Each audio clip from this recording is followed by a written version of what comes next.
Thermal equilibrium, EQUILIBRIUM।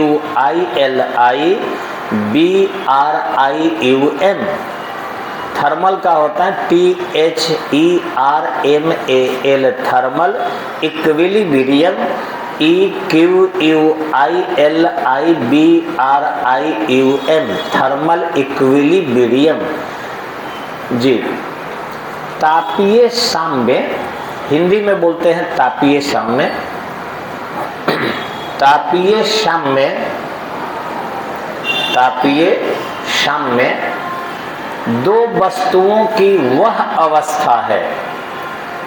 तापीय साम्य दो वस्तुओं की वह अवस्था है जब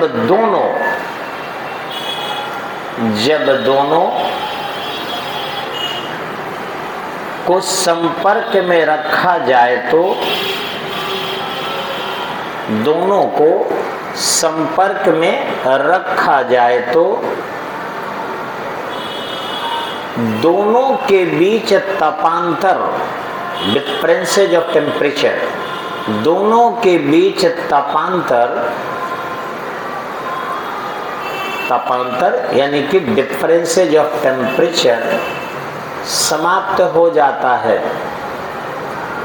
समाप्त हो जाता है। और इस प्रकार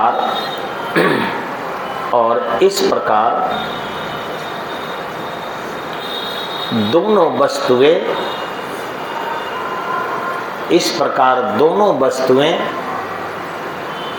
एक दूसरे के ताप के बराबर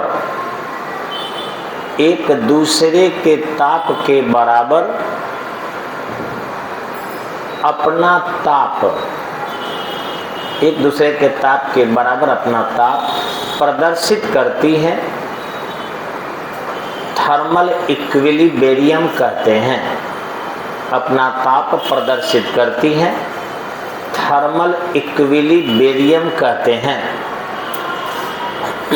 थर्मल इक्विलिब्रियम कहते हैं। जी, next, zeroth law of thermodynamics. Zeroth law, ZEROTH, zeroth, ZEROTH, zeroth law of thermodynamics. Zeroth law of thermodynamics, इसका भी स्पेलिंग बोले हैं THERMODYNAMICS, thermodynamics. Zeroth law of thermodynamics Hindi नाम है उष्मागति का शून्य नियम।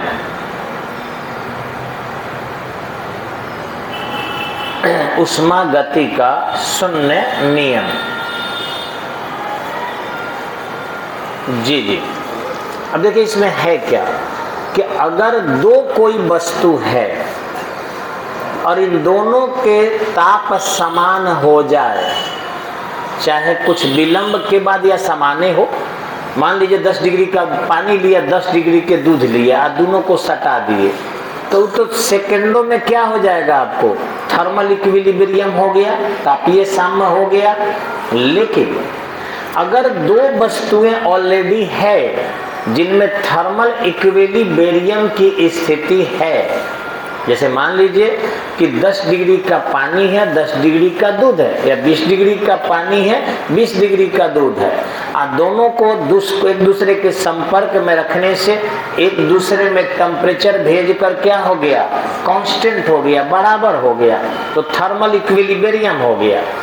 अगर तीसरी वस्तु भी उसके सामने ला दिए, ए बी के अलावा सी भी, और सी का भी टेम्परेचर उसी दोनों के बराबर हो जाए, तो उसको क्या कहते हैं? जीरोथ लॉ ऑफ थर्मोडायनेमिक्स, यानी कि शून्य करने का, यानी डिफरेंसेज जो था वो दो को खत्म तो हुआ ही, तीसरे का भी धीरे से क्या हो गया, उसी के बराबर हो गया, तो उसको कहा जाएगा डिफरेंसेज क्या हो गए, जीरो हो गया। तो जीरोथ लॉ ऑफ थर्मोडायनेमिक्स कहलाया। यानी पहले इसका अंतर था, ए बी के टेम्परेचर इक्वल हुए, सी का यहाँ था या सी का यहाँ था, माने सी का बेसी होगा या सी का कम होगा, ये ना होगा। तो अगर इसको भी इसके साथ सटा दिए और इसमें भी डिफरेंसेज खत्म हो गया तो इसको जीरोथ लॉ ऑफ थर्मोडायनेमिक्स कहेंगे। नोट कर लेते हैं जी।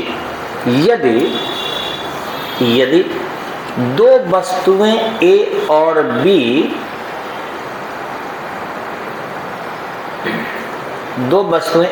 बी, तापीय सम्यता की स्थिति में है, तापीय सम्यता मीन्स थर्मल इक्विलिब्रियम, जस्ट ऊपर लिख रहे हैं, तापीय सम्यता की स्थिति